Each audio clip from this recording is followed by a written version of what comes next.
There's a program that we launched, which is called AI Foundation Program, which is really to make sure that everybody is equipped on artificial intelligence concepts. And I think that's very forward thinking in the space. If you are really somebody who's empathetic, accountable, and have a vision, you would be able to get the best out. To me, this is the true definition, right, of employee listening. And I'm really proud to say in SAP, our tagline is that we bring best in everybody. Top employers, we know that over half of the organizations we certify are also similarly on a skills-based transformation journey. One of our values is that we work as one. And I think it doesn't matter which function you're coming, what is the kind of customer that you're representing, who's really your audience. It really doesn't matter. If it's a common goal, it is a common goal where everybody comes in. I think it's very aligned with the top employers' philosophy, of course. With a fair amount of confidence, I can share with you that when it comes to artificial intelligence across SAP, India is being looked upon as a leader because we have already enabled our workforce in that direction.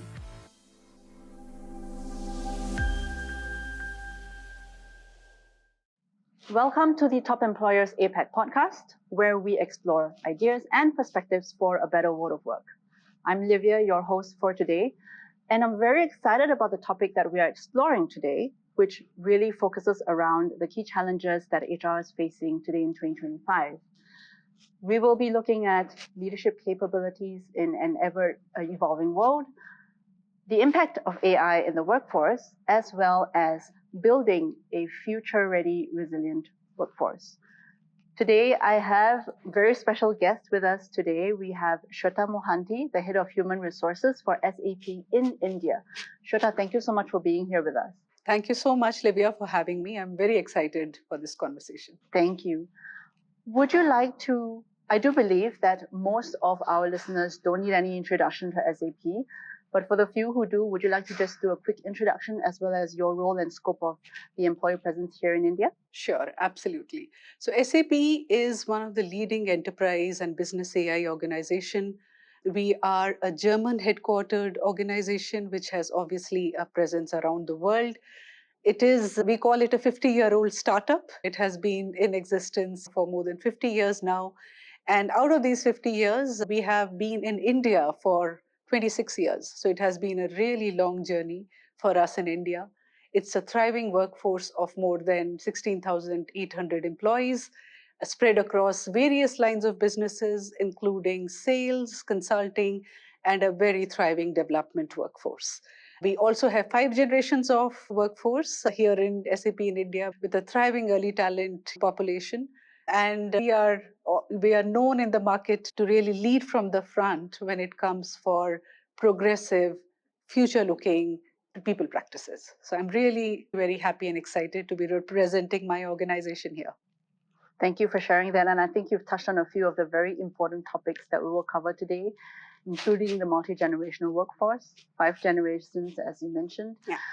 But just before we get into the hard-hitting topics of the day, I just want to take a moment to congratulate you for being awarded the Top Employer certification, 7th year in a row, and that's really quite the achievement. So what does being a top employer mean for SAP? Yeah, thank you, Olivia. We are extremely proud, and it's a matter of great honor for us to be certified as top employer in India for the 7th consecutive time. And for us, it's not really an accolade. It's a validation for the work that has been happening inside SAP in India in terms of the people practices, in terms of the leadership programs that we have set up, our diversity and inclusion practices that we have created. And we are very excited for the fact that we are constantly able to benchmark not only ourselves externally, but also internally. So getting better every day is one of our missions. And I'm very excited that the same has been validated now for the 7th consecutive time. What is also important for us, Livia, and this is something which we do certainly in SAP in India, is that we always look at benchmarking ourselves, and what Top Employer Certifications offers us is really an insight about how the workplace is changing. And it's really important to be aligned to that, to be aware about what are the growing expectations of your workforce, what are they wanting to tell you.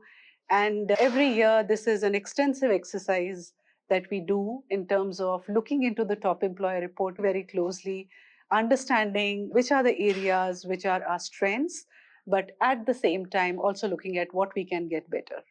And one of the things you missed sharing, Livia, that this year our efforts have ensured that we are the top three employers in India, which is again a great pattern back for the kind of work that we have been doing. And this accolade actually belongs to our employees, our managers, and our leaders because they live the values and culture every day.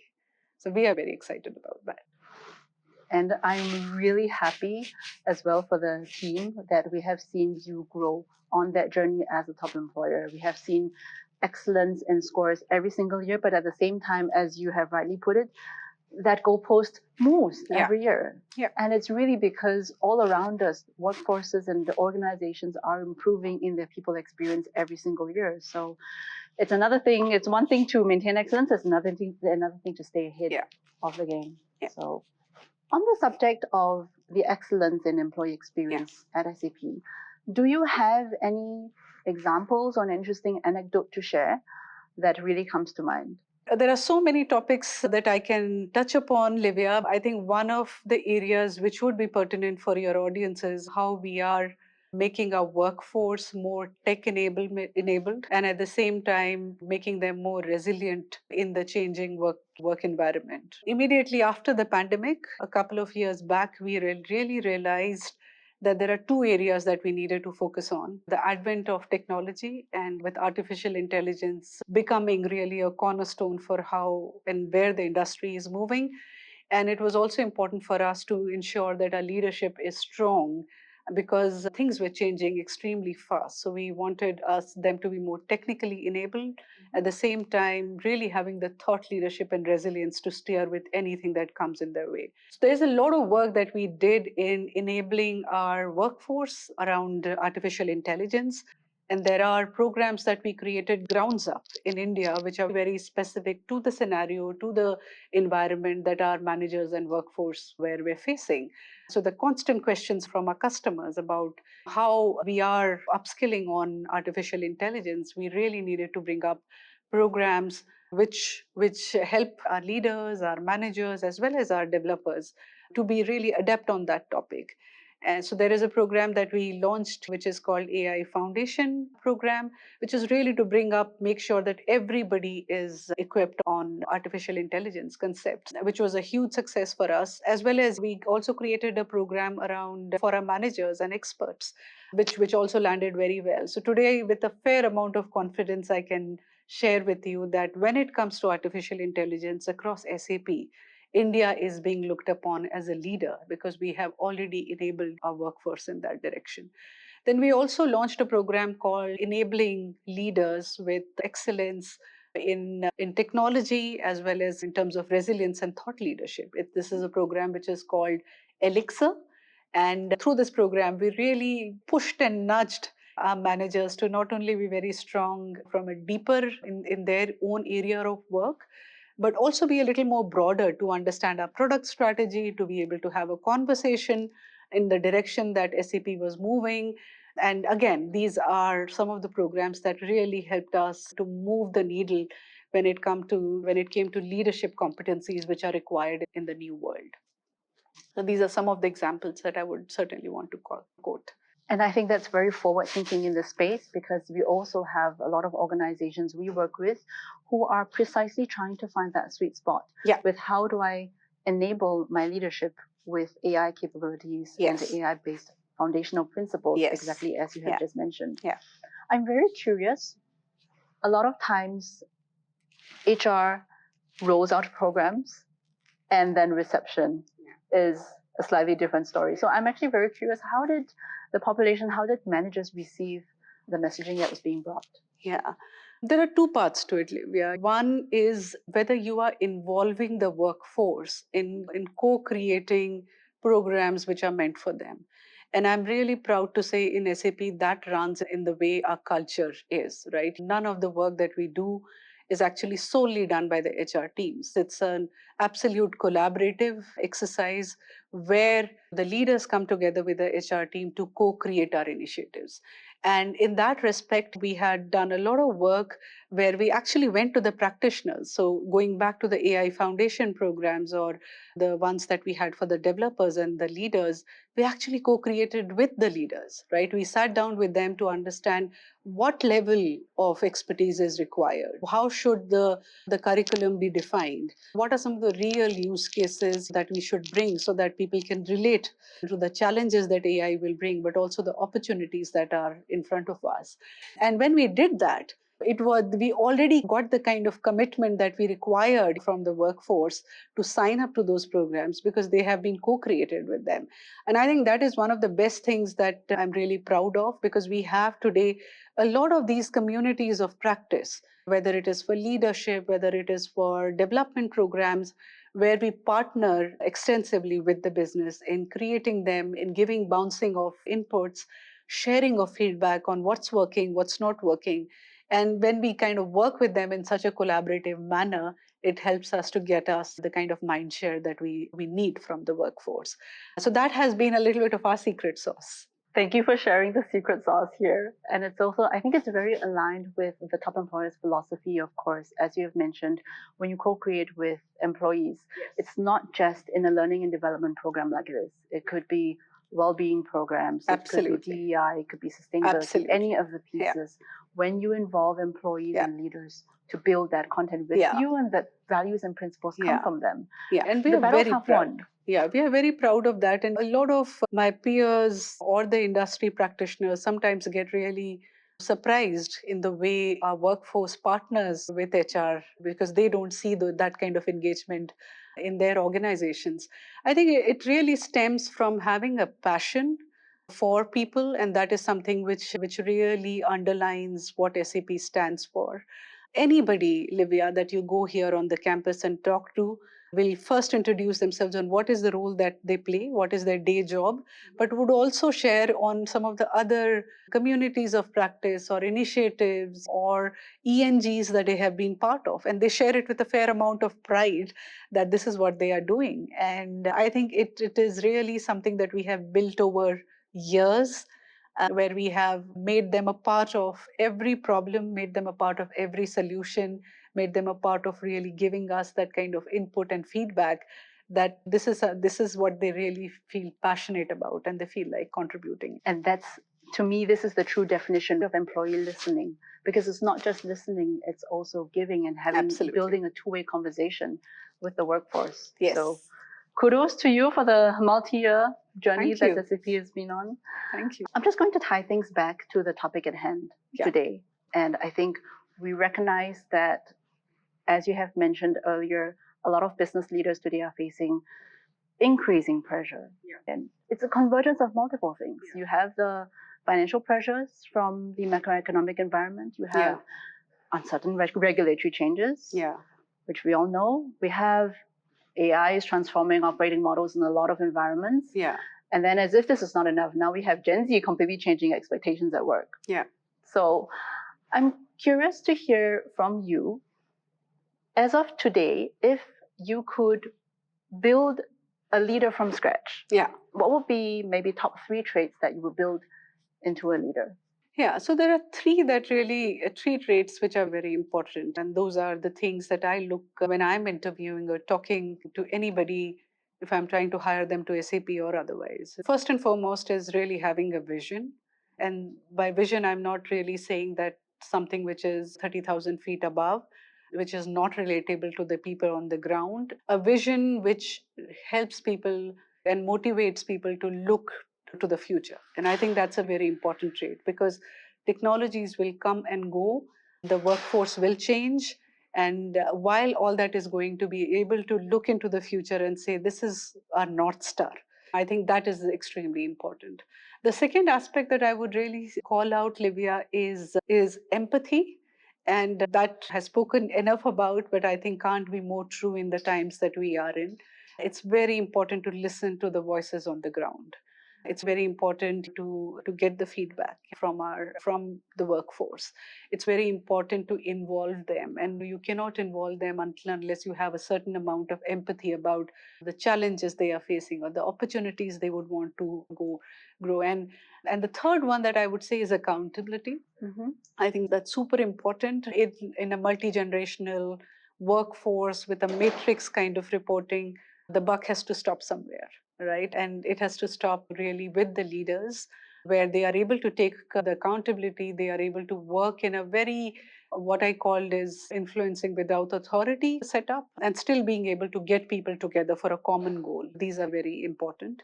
And I'm really proud to say in SAP, our tagline is that we bring best in everybody, right? And that's something which is our mantra, which that if you are really somebody who's empathetic, accountable, and have a vision, you would be able to get the best out from everyone. So that's those are things which are very important. Just to reiterate, I'm hearing from you the top 3 traits that you see in a leader would be number 1, vision. Yeah. Number 2, empathy. Yeah. And number 3 was accountability. Accountability and the ability to bring people together. Everybody to win together. Yeah. Beautiful. I think those are beautiful traits. Thank you for sharing. I would like to pivot a little bit, as we've been talking quite a bit about leadership capabilities and efficacy. Where do you see HR's role today in preparing the workforce, the employees in the workforce, to be adaptable for the future? I think the HR or the people function has a huge opportunity in front of us, right? I do feel sometimes very fortunate to be in this function, because we do have a vantage point of view where we can touch upon each and everything that impacts the workforce. So whether you are looking at health and wellness, whether you're looking at leadership capabilities, which are evolving as we speak, whether we look at diversity and inclusion, in each of these aspects, HR has an opportunity to make an impact, right? And I do believe if we are able to really tie in all these aspects beautifully, that makes amazing people strategy. So when I'm really looking at the role HR says, I would really say that HR has a role in being in the driver's seat, because the organization, the leaders are actually looking up to them in order to help coach, steer the organization in the right direction. The whole conversation of being a skills-led organization is one of the things which has actually started with some of the HR leaders realizing that gone are the days when you look at really a job description in terms of hiring somebody, or the academic qualification as being one of the most important factors to hire somebody. The conversations are on skills. So we are really trying to change and evolve the workforce in that direction. And I believe those conversations can only happen, like I mentioned, Livia, if you are truly in touch with understanding the sentiments on the ground, the what your employees are trying to tell you, and what is the kind of help that they need so that they are future ready. I think that's very crucial. And I would say a role which every HR leader should take with a fair amount of responsibility. I think there's a lot riding on us in terms of how the next 10 years are going to look like, in terms of the direction that the workforce will take, the people practices which we will institutionalize in our organization, the kind of learning and development that happens, the new definitions of diversity and inclusion. I think there's a huge opportunity in front of all the HR professionals. As you have rightly put it as well, Shweta, you mentioned there are a lot of HR leaders who are on a similar journey. And within top employers, we know that over half of the organizations we certify are also similarly on a skills-based transformation journey today. Yeah. As somebody who we know is actually very well plugged into the network here in India as well, I'm curious to get your views. Do you think what most organizations are doing today is on track, or are there any key elements that are missing as we build for a skills-based workforce? The whole journey of skills-based workforce, Livia, has just started. So it will be really unfair for me to look at a journey of an organization and say whether they are on the right path or not. It's a journey which is filled with a lot of introspection. You have to first understand where you are today and where you want to be. I think that clarity is extremely important. So I would really recommend all organizations to jump the bandwagon and attach to the shiny object and say, okay, let me go into the skills based workforce. For us in SAP, we are a technology organization. It's extremely important for us to be in the driver's seat to drive the technological transformation which is happening in the industry. And the conversations are really changing from what our customers are demanding, right? So extremely important we know us North Star. We really understand what we need to change in the next 5 years, 5 to 10 years, when it comes to having a future ready organization.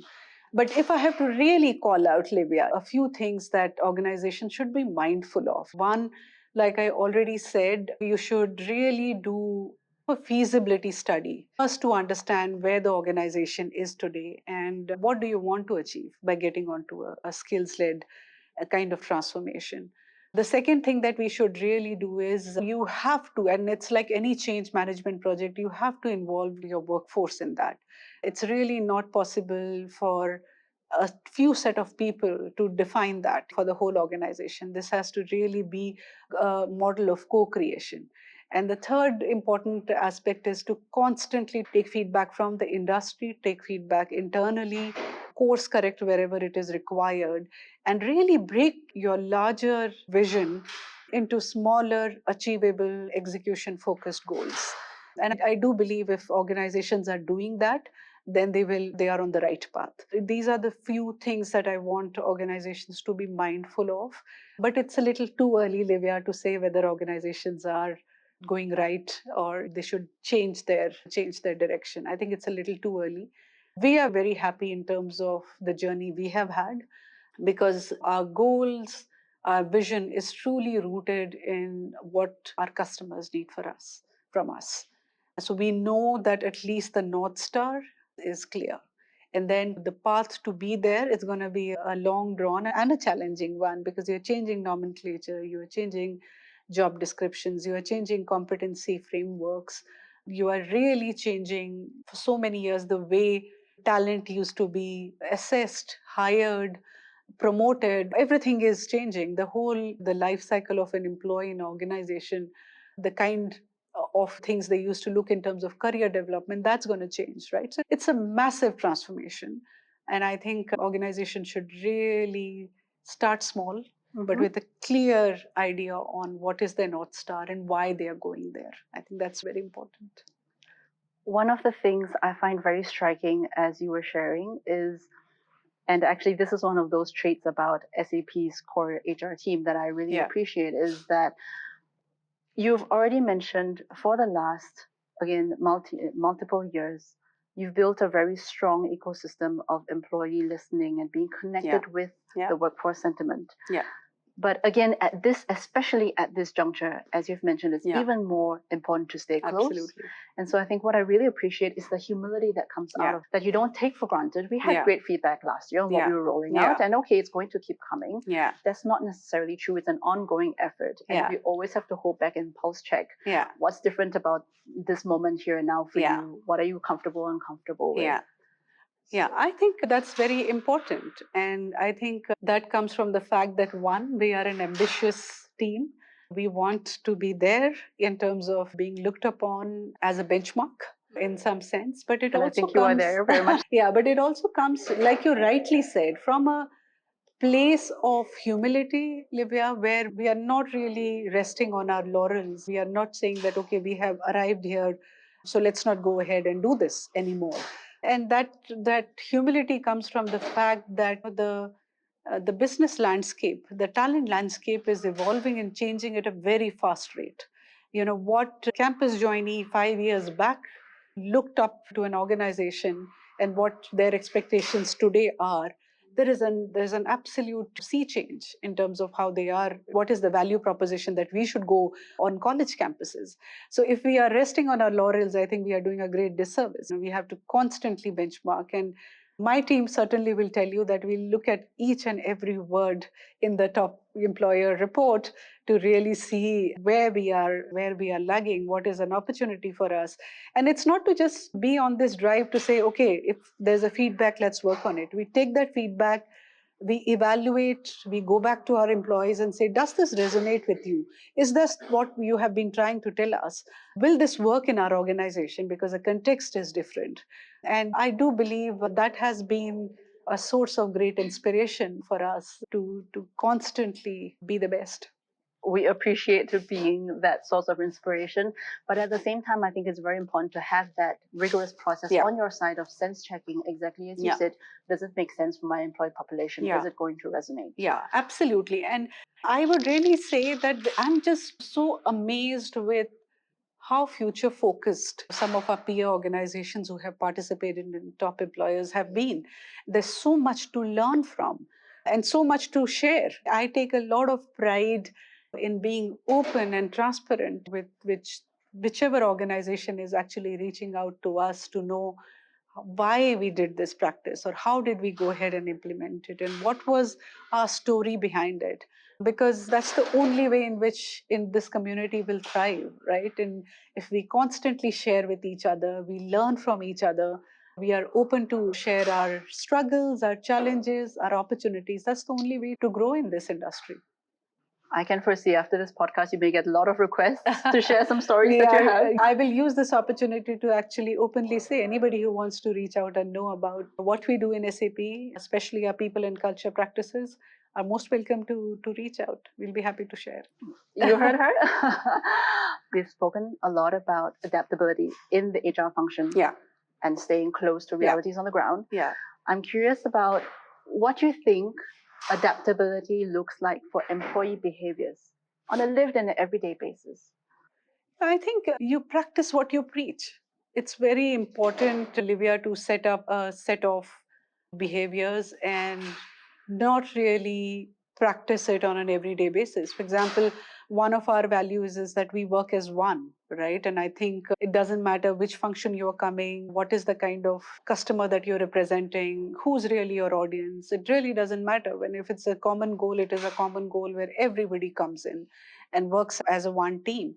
It's important for leaders to emulate that behavior, and hence, when we established a new set of leadership behaviors, one of the first set of people that we worked with as our leaders, because leaders emulate the right kind of culture and behavior. And it's so important to start making the change there. Because for a developer, for an early talent, for a new mother, there are so many segments of our talent who have different needs. And they look up to the leaders to really live by some of those values. And I think that's a first set of making the change. That's where the needle really shifts if you're able to get your leaders together, if you're able to hire the right set of leaders, and if you're able to really take them in your journey. That's really what is required. And that's what I mean by agility, being really understanding what is their story, what is the kind of expectation they have, and marrying it together and being able to really present it is, I think, the way to go about it. You will, especially SAP is not the organization who creates these leadership behaviors and lives by it for the next 10 to 15 years. We are constantly looking at what's changing. So, for example, this year we have a set of new behaviors. We are constantly bouncing it off with our, is this resonating? What are the kind of action in which it comes alive? What are the do's? What are the don'ts? What do you should be careful about in the way you are coming across? And then, whether we like it or not, it has to be linked to the way you are evaluating people, you are assessing people, right? The what is as important as a how. And sometimes the how is actually more important than what, right? So we are making changes in our people practices where we are really inculcating, the how as a very important factor when we are evaluating. And we already did the pilot with our leaders. And now we are taking it to the rest of the 100K plus employees in SAP. I would love to get your views on an interesting statement that you made on LinkedIn lately. And we know that you are very prevalent on LinkedIn. So you said this: we all know that AI won't replace leaders, but leaders who understand and use AI can replace those who don't. Can you just elaborate on that a little bit? Yeah, absolutely. So first and foremost, Livia, artificial intelligence is here to stay. It is not a fad. It is not something which everybody is latching on to and will disappear. It's going to become more commonly used term. Today it is new and it is something which is transforming the whole tech world, and for that matter, every industry. So we are all latching on to it, but this certainly is transforming the way businesses are going to be run. So first and foremost, artificial intelligence is here to stay.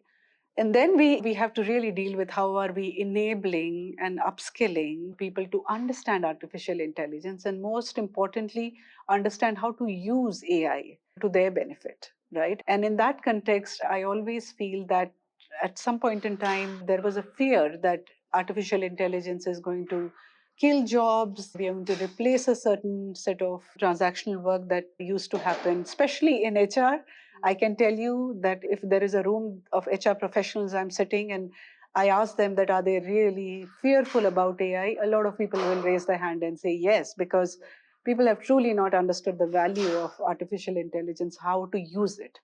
So what I meant by that statement is truly to say that it's not important. There is what is really going to define is whether artificial intelligence and understand how to utilize this. So the ones which will get who will get replaced are, so AI is not going to replace jobs. They are going to help us enhance the job profiles. But what is certainly going to replace is people who do not take care of learning about AI and upskilling themselves on AI. And you really don't have to be an architect for that. You have to understand the normal use cases in which artificial intelligence can help you to be more effective, to really optimize your processes, to be more productive. And I think if you understand that, that's going to truly be the game changer. So that's what I meant by saying that AI won't replace, but people who know AI and people who don't know AI. These are the two segments which will define the future. I think one interesting thing you pointed out was in your quote, you spoke about those who know or who don't know AI. Yeah. But now in your response to me, it's all about the emotions behind it. Yes. And I think what I've realized as you're speaking is that I think it's important to meet people where they are. It's okay to be uncomfortable, to be uncertain or nervous about AI and its impact on me or my work. Yeah. But either we can let the fear overcome us and we can sit where we are and stew in it. Yeah. Or we can get curious about what it can bring and experiment. Yeah, and you, like I said, not everybody needs to be an expert in AI. You really need to understand how to use it for your own advantage, for your own benefit. For example, when I am applying it, the use cases today are largely in the space of talent attraction and HR operations. But I see so many opportunities in diversity and inclusion, right? So many opportunities in talent management, where AI could be a great resource for everybody to use it. So I think that's really the crux, not to be, like you rightly pointed out, not to be afraid, but to really take charge, learn about it, and learn the uses of it and how you can take advantage in your own field. Nobody is asking you to go and stand in front of a few AI experts and tell them and look into the crystal ball and say where the future lies. But do you understand what's happening? Do you understand how to use it? Do you understand what kind of incremental changes it can bring in your specific area of work? And are you able to take advantage for your own good? I think those are the questions that everybody should ask. Final question. What gets you up coming to work every day with a smile on your face? Yeah, I think I would say, Livia, I'm one of the few fortunate people who could really marry their passion with their profession. I feel incredibly fortunate that I'm number one in a profession where I'm able to positively impact people, but more importantly, set the direction for the industry. Because, like I said, the business models can come and go, but people are the cornerstone of every change that is going to come in. And I do feel incredibly fortunate that I'm in a profession and in an organization which really helps me to really give direction from a workforce perspective, define practices which are market leading, able to really make sure that every person realizes its true potential, his or her true potential, and is able to thrive in their organization. And when you see examples of that happening in front of you, where a little bit of a intervention or a training or a program or a learning that you provided helped really change the direction of somebody's career, help provide relief to somebody who really needed that particular benefit or a policy, I think that feeling is truly out of this world. So that's what motivates me every day when I get up. There are I do believe if there is one person whose life you have been able to positively impact in a day, I think that's, and how many people can truly say that they are able to do that, right? That's what drives me to come every day, challenge status quo, look into things with a fair amount of humility, and be super aspirational. I think that's really key. Thank you, Shweta. I really appreciate your time and just being here to share very authentically your views with me on some of these important topics. This has been such an engaging conversation, Livia. Thank you so much for having me here. You are most welcome. And that's a wrap. Thank you so much for being with us on today's session. If you found something inspiring or valuable, please let us know. We would love to hear your comments down below in the section. And Shweta and myself are both active on LinkedIn. We would be very happy to connect. So please do stay in touch, and together, let's build a better world of work.